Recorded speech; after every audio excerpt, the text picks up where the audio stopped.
Hello and welcome back to the channel. नमस्ते दोस्तों, राधे राधे। कैसे हो आप सब? उम्मीद करती हूँ अच्छे होगे, खुश होगे और बिल्कुल मज़े में होगे, आनंद में होगे। सुबह सुबह का टाइम है और शुक्रवार की सुबह है, तो आप सभी का शुक्रवार की सुबह में स्वागत है। यहाँ पर आप देख पा रहे होंगे कि मैं यहाँ पर आलूओं को छील रही हूँ, क्योंकि मुझे बनाना है हर्षित के लिए लंच बॉक्स। तो आज है ना, मैं आलू बरी की सब्ज़ी बनाने वाली हूँ, क्योंकि रात में बरी आ गई थी, तो तभी डिसाइड कर लिया था कि कल तो आलू बरी ही बनानी है।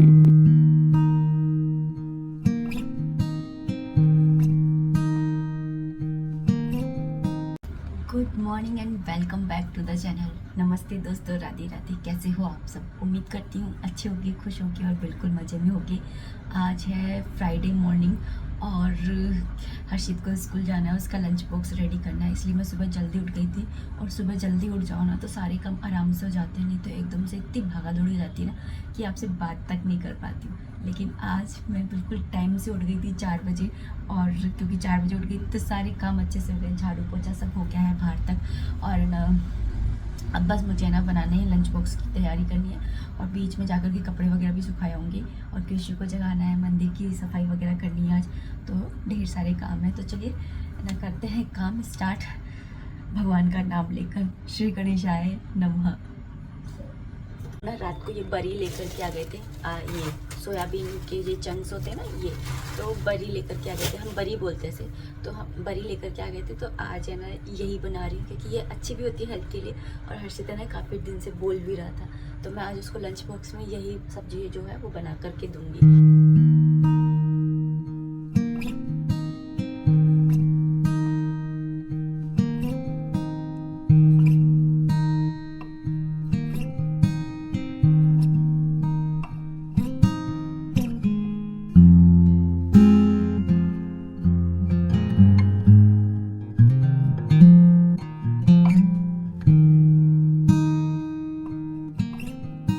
तो ये जो सोयाबीन की बरी होती है, इनको कुछ इस तरीके से मैं तोड़ लेती हूँ, थोड़ा सा चूरा कर लेती हूँ, थोड़ा सा मतलब आधा सा, मतलब कुछ कुछ मोटे मोटे पीसेस आए, कुछ कुछ ना बारीक आए, तो थोड़ा सा ना अच्छे लगते हैं ऐसे मुंह में पूरे पूरे आए तो इसी तरह से इनको है ना थोड़ा सा क्रश कर लेती हूँ। जैसे अपन मंगोड़ी की सब्ज़ी बनाते हैं ना, वैसे ही ये वाली सब्ज़ी मैं बनाती हूँ। तो यहाँ पर मैंने कुकर ले लिया था, उसके अंदर मस्टर्ड ऑयल डाल दिया था, और जीरा ख़त्म हो गया था मसालदानी में, तो जीरे को फिल करा है। उसके बाद में तेल गर्म हो गया था, तो जीरा डाल दिया। उसके बाद में ये बरी हैं, इनको मैं इसके अंदर फ्राई कर लूँगी, मतलब कि थोड़ा सा भून लूँगी, जिससे कि इनका कलर अच्छा सा हो जाए। उसके बाद में मैं आलू डाल दूँगी और सारे मसाले ऐड कर दूँगी। सिंपल मसाले ही रखूँगी, हल्दी पाउडर, धनिया पाउडर और लाल मिर्ची पाउडर। तो इन सबको मैंने इसके अंदर ऐड करा है, और उसके बाद में यहाँ पर पानी डाल करके और नमक डाल करके, और ना टमाटर भी डाल दिए थे, अगर आपके पास ना मिर्ची हो हरी तो वो भी डाल सकते हो। तो इस तरह से डाल करके, और उसके बाद में ना कुकर लगा करके 2 से 3 सीटियाँ ले ली थी। इस तरह से सब्ज़ी बनाओ तो है ना जल्दी भी बन जाती है और अच्छी भी बनती है। यहाँ पर मैंने कपड़े धो करके वो भी सुखा दिए, आज मैंने बेडशीट भी धोई है। और अभी है ना आप देख पा रहे होंगे कि ज़्यादा उजेला नहीं हुआ है, क्योंकि सूरज जी है ना अभी उदित हुए नहीं है अच्छे से। हर्षित चला गया था, तो मैंने यहाँ पर रख दिया है, कंडा रख दिया था बनाना गर्म करने के लिए। और आज है ना कंडे ही नहीं थे बिल्कुल भी, तो ये छोटा सा ही था मेरे पास में, तो इसी का ही आज है ना मैं इसी पे ही होम करूँगी, छोटे से पर ही। और यहाँ पर है ना सिंदूर वगैरह, जो कुमकुम वगैरह यूज़ करती हूँ मैं माता रानी की पूजा में, तो वो भी मैंने फिल करा है। कमेंट्स थे कि है ना मैं नवरात्रे कैसे कर रही हूँ, तो नवरात्रे क्या ये है कि मैंने स्थापना नहीं करी है इस बार, मतलब कि कलश स्थापना और ये सब होता है ना, वो सब नहीं करे हैं। बस है ना मैं ये होम कर लेती हूँ, और सुबह सॉरी उठते और बैठते के, यानी कि पहला और अष्टमी का जो व्रत है वो मैं करूँगी। तो यहाँ पर होम मैं कर ले रही हूँ।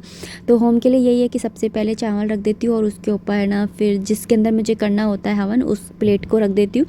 फिर उसके बाद में ना घी डाल करके और जोत को बुला लेती हूँ। फिर उसके बाद में यहाँ पर ना कुमकुम है, चावल है, इनको चढ़ा देती हूँ। फिर ना पताशे, लौंग और जो ये होती है ना, क्या बोलते हैं इसको, हवन सामग्री, तो वो डाल करके और घी डाल करके इस तरह से आहुतियाँ देती हूँ मैं। और उसके बाद में ना बस है ना आरती करती हूँ, और ये जब है ना हवन करती हूँ तो उस टाइम पर ना दुर्गा चालीसा पढ़ती रहती हूँ साथ के साथ ही, और फिर उसके बाद में आरती कर लेती हूँ।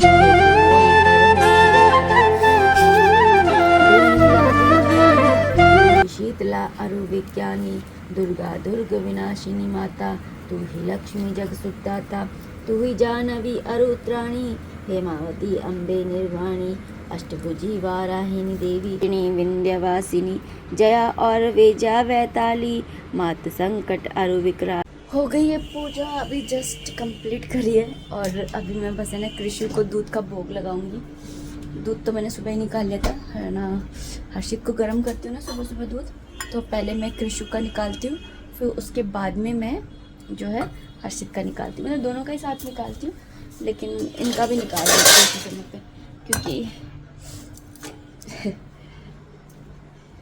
सबसे पहला हक है ना मालिक का होता है, हमारे प्रभु का होता है, उसके बाद में सेवकों का हक होता है। इसलिए तो यहाँ पे बस है ना मैं दूध गर्म कर ले रही हूँ इनके लिए, फिर बनाऊँगी अपने लिए चाय गर्मा गर्म। और सोच रही हूँ अभी ना बनाऊँ चाय, थोड़ा सा एडिटिंग का काम करके, और मैं सोच रही हूँ थोड़ी सी देर लेट जाऊँ, क्योंकि अभी तो 7 ही बजे हैं और अभी तो खाना बनाने में भी टाइम है। और एडिटिंग का काम भी आज ज़्यादा नहीं है, क्योंकि रात में ही मैंने कर दिया था। तो बस है ना मुझे थोड़ा सा थंबनेल वगैरह लगाना है, और शेड्यूल में डाल ही दी है वीडियो, तो 8:30 पे आपके पास पहुंच ही जाती है वीडियो, और शेड्यूल पे डाल देती हूँ इसलिए फ़िक्स टाइम पे आ जाती है। तो बस यही है, रात में ही फ़िक्स कर देती हूँ टाइम 8:30 बजे का। और उसके बाद में ना ये थंबनेल वगैरह ये मैं बाद में लगाती रहती हूँ। तो अब थंबनेल लगा करके और सोच रही हूँ थोड़ी सी देर लेट जाऊँ या क्या करूँ कंफ्यूज हो जाती हूँ। आगे है ना भारी भारी सी हो जाती है ना, तो ऐसा लगता है कि थोड़ी सी देर लेट ही जाऊँ। ये वाली चुन्नी जो है दुपट्टा, ये मैंने लिटरली काफ़ी दिनों बाद लगाया है, क्योंकि ये वाला दुपट्टा है ना साड़ियों के नीचे दब गया था। कैसे, अभी थोड़े दिन पहले शादी में गई थी ना मैं अपने देवर की ग्वालियर, तो उस टाइम पर साड़ियाँ निकाली थी। तो अपन कोई एक साड़ी निकालते तो एक में तो अपना काम चलता नहीं, 2-3 देखते हैं। तो फिर मैंने एक निकाल के और 2-3 और निकाली थी, फिर इस दुपट्टे के ऊपर ही जल्दबाजी में रखती चली गई। फिर आने के बाद में वो साड़ियाँ वापस मैंने उन्हीं के ऊपर रख दी, तो ये दुपट्टा काफ़ी नीचे दब गया था। तो फिर मैंने अभी सुबह सुबह पूजा करने से पहले मनवा कि इसी दुपट्टे के साथ में पूजा करनी है। चुनरी का है ना, तो मैंने बोला माता रानी के दिनों में अगर चुनरी का दुपट्टा नहीं ओढ़ा तो फिर क्या ही ओढ़ा तो इसलिए मैंने पहले दुपट्टा निकाला, फिर उसके बाद में पूजा करी। सुबह सुबह ही ढूंढा ढकेरी स्टार्ट हो गई मेरी। तो अभी समय ना पूरी अलमारी फैली हुई है, तो सोच रही हूँ अलमारी को थोड़ा सही कर लूँ, तो फिर उसके बाद में और बाकी के काम देखे जाएंगे। लेकिन पहले अलमारी को समेट के आऊँ, क्योंकि मुझे ना फैलावड़ा सा हो जाता है ना, मुझे वो बिल्कुल पसंद नहीं आता। मान जाओ, प्यार तो बच्चा है मेरा, इधर आ जा, मेरे बच्चे को मत मारे तू। टांगे टांगे टांगे टांगे टांगे टांगे टांगे टांगे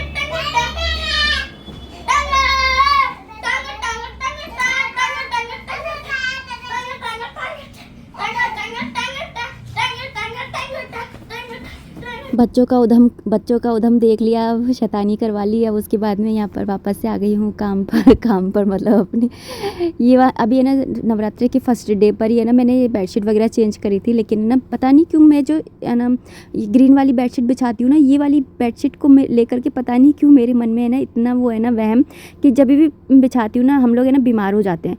तो मुझे है ना मैंने बस है ना चेंज करी है, ये नीचे 2 बेडशीट बिछाती हूँ ना, तो मैंने अभी है ना वो हरी वाली बिछा ली थी, लेकिन अब मैंने वापस से चेंज कर दी, क्योंकि मुझे उसके साथ है ना बड़ा वहम है।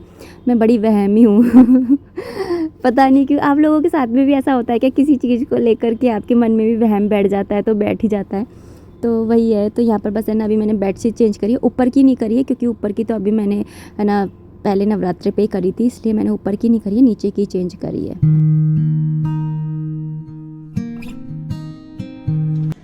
सो ढेर देख लो दोस्तों, ढेर कपड़ों का। यहाँ पर हमेशा कपड़े रहते ही रहते हैं, मतलब एक हटते हैं, कुछ हटता है, फिर कुछ ना कुछ आकर के पटक जाता है। इस बक्से की तो किस्मत ही ऐसी है, यहाँ पर हमेशा कपड़े। हर घर में एक चेयर, एक कुर्सी, एक जगह ऐसी जरूर होती है जहाँ पर कपड़ों का है ना ढेर लगा ही रहता है। आपके घर में भी ऐसा होता है क्या, बताइएगा। खैर मैं यहाँ पर 1-2 कमेंट लेना चाहती हूँ। और ना यहाँ पर मैं एक कमेंट भी लेना चाहती हूँ। अभी दुपट्टा डाला है, बस अच्छा नहीं लगता है ना, तो भूल जाती हूँ लगाना। सो है ना, अब मैं यहाँ पर ना एक कमेंट लेना चाहती हूँ कि मेरे पास ये कमेंट आया है कि ना कि जैसे ना मैंने कल के वीडियो में क्या पूजा करने के बाद में अपनी चूड़े को है ना वो लगाया था, कुमकुम लगाया। तो कमेंट है कि क्या ऐसा है ना, मतलब पूजा के बाद में हमेशा ऐसा करना चाहिए क्या? देखिए, जब है ना आप है ना रोज़ का तो है ना, आप अगर नहीं कर रहे हो तो कोई बात नहीं है, लेकिन जैसे आप है ना सुहाग और मतलब अपन है ना जब भी कोई भी पूजा करते हैं तो हम भगवान से क्या मांगते हैं? यही मांगते हैं ना कि हमारा है ना चूड़ा चूनर अमर रहे, है ना, यही मांगते हैं। तो है ना जब भी आप है ना सुहाग की पूजा, सुहाग के लिए पूजा करते हैं, जैसे कि तीज हो गई, गणगौर हो गया, करवा चौथ हो गई, और जैसे ना और या अगोई अष्टमी हो गई, बच्चे के लिए करते हैं। तो जो भी व्रत आदि हम करते हैं या कोई भी पूजा पाठ करते हैं जो कि स्पेशली पति और बच्चे के लिए होती है, तो उन पूजाओं के दौरान है ना आपको अपने चूड़ा और अपने चुनर दोनों पे है ना भगवान का आशीर्वाद दिलाना चाहिए। तो आप बोलेंगे चूड़ा चुनर मतलब, तो जो राजस्थान से उनको समझ में आ गया होगा, लेकिन जो नहीं है उन्हें मैं आपको बता देती हूँ, उन लोगों को, कि चूड़ा चुनर मतलब हमारे यहाँ पर क्या होता है ना, चूड़ा तो सुहाग का हो ही गया, लेकिन चुनर हम लोगों के यहाँ पे पता है क्या होता है कि जब बच्चा पैदा होता है ना तो फिर उसके बाद में नहावण होती है, साथ में सूरज जी की पूजा होती है और चूड़ा पहनाया जाता है। तो ये रस्म होती है। इस रस्म के अंदर ये होता है कि मायके की तरफ से है ना सभी ससुराल वालों के लिए है ना श्रद्धा के अनुसार है ना वो कपड़े वगैरह आते हैं, गिफ्ट्स आते हैं, और साथ में मेन जो चीज़ है वो है कि है ना जो जच्चा होती है उसके लिए चुन्नड़ आती है, पीले का लुगड़ा आता है। मेन तो हमारे यहाँ पर पहले इस टाइम पर तो ये होता था कि सिर्फ लड़कों के लिए ही आता था, लड़का होता था तो, लेकिन आजकल तो लड़कियों के लिए भी आने लग गया है। तो ये होता है कि ना जब तक लड़का नहीं हो जाता था तब तक पीले का लुगड़ा नहीं ओढ़ा जाता था पहले के समय में, और है ना अब तो लेके लड़की के बाद में भी पहनने लग जाते हैं, लेकिन जब तक नहीं होते हैं बच्चे तब तक पीले का लुगड़ा जो होता है ना वो वीरा यानी भाई ही पहनाता है। तो भाई उड़ाता है सबसे पहले, तो ये कहा जाता है। और जब शादी होती है लड़के की तब चुनरी की साड़ी आती है। तो इन टोटल चुनर जो होती है वो बच्चे के नाम की मानी जाती है, और चूड़ा जो होता है वो ना सुहाग के नाम का माना जाता है। समझ में आ गया? तो जब भी आप है ना ऐसे सुहाग की या बच्चे के लिए पूजा करते हैं तो 2-3 चीज़ों का ध्यान रखा करिए, जैसे कि सर पे पल्ला लेकर के, और फिर ही मतलब अपन जोत वगैरह लेते हैं ना वो लेनी चाहिए। और दूसरा आप है ना अपने चूड़े को जोत दिखाइए, उन पे कुमकुम वगैरह लगाइए, और ना साथ ही ना जैसे अपन यहाँ पे लगाते हैं टीका, तो यहाँ पर भी लगाना चाहिए, इन पे लगाना चाहिए। तो मैं जब पूजा कर रही थी तो मैं गणगौर की पूजा कर रही थी, जैसे मैं नॉर्मली डेली की पूजा करती हूँ या मैं ना इनकी माता रानी की पूजा करती हूँ, तो फिर मैं ना इतना नहीं करती हूँ कि सिंदूर लगा रही हूँ ये कर रही हूँ। लेकिन हाँ जैसे ना मैं खुद के सिंदूर लगा रही होती हूँ ना, जैसे कैसे बताऊँ जैसे मैं डेली में क्या होता है कि मैं सिंदूर नहीं लगाती हूँ, मैं चंदन लगाती हूँ, चंदन का टीका। तो चंदन का टीका लगाती हूँ तो फिर इनके लगाने की जरूरत नहीं होती है। लेकिन जैसे आप कुमकुम का टीका लगा रहे हो तो ये लगा करके यहाँ लगा करके अपने चूड़े पे भी लगा लिया करिए। ये सुहाग का मतलब भगवान का आशीर्वाद उनको भी मिल जाए। मैं हमेशा कहती हूँ ना कि जब भी आप भगवान को ढोक लगाएं तो कभी भी ये खाली मांग है या बैंगल्स वगैरह पहन करके, इन भगवान ने अपन को दिया है ना सुहाग, ये सुहाग है, ये सारी चीज़ें, तो इनको आपको पहन करके ही पूजा करनी चाहिए। उनके समक्ष आप जब भी जाए ना तो सुहागन है आप, तो सुहागन बन करके मतलब अपना ये जो सुहाग की चीज़ें होती है जैसे बिंदी हो गई, मांग भरना हो गया, चूड़ा हो गया, बिछी हो गई, ये सारी चीज़ें ना सुहाग की मानी जाती है, तो इन्हें हमेशा पहन कर रखना चाहिए। तो मैं भी है ना चाहे मैं एक ही पहनूं लेकिन मैं पहनती ज़रूर हूँ। और इस बार हाथ में भी मैंने पहना है तो ये मैंने लाख, ये मतलब ऐसा है लेकिन इसके ना लाख भरी हुई है, तो जिसकी वजह से मैं इसको पहन लेती हूँ। कांच या लाख जो होता है वो सुहाग का ही माना जाता है। तो ये कहानी है पूरी कुछ ज़्यादा लंबा तो नहीं हो गया ज्ञान यही है, ज्ञान लंबा नहीं हो जाए, डर लगता है। और दूसरा कल के वीडियो में मैंने यही बोल दिया था कि मैंने ना चूड़ा उतार के रख दिया है क्योंकि ना पानी वानी का काम कर रही हूँ, तो कमेंट आया था कि ऐसे नहीं बोलना चाहिए। तो सॉरी, देखो अब मैं भी आपसे सीख रही हूँ ना, तो यही लाइफ होती है कि कुछ आप मुझसे सीखिए, कुछ मैं आपसे सीखूँ। तो यही होता है कमेंट बॉक्स के थ्रू आना, आप लोगों से मुझे बहुत कुछ सीखने को मिलता है, तो थैंक यू सो मच, है ना। तो यही है कि इसलिए ही बोलती हूँ कमेंट्स करते रहा करिए ताकि मुझे भी कुछ है ना, मेरी बुद्धि में भी कुछ अच्छी अच्छी चीज़ें जाएँ। तो चलिए अब इस वीडियो को इतना ही रखते हैं। उम्मीद करती हूँ वीडियो पसंद आई होगी। अगर आई है तो प्लीज़ लाइक कर दीजिएगा। कोई भी कमेंट है, कोई भी सजेशन है, आप कमेंट बॉक्स के थ्रू मुझे कर सकते हैं। और प्लीज़ लाइक और कमेंट ज़रूर किया कीजिए। मुझे आपके कमेंट्स पढ़ना बहुत अच्छा लगता है।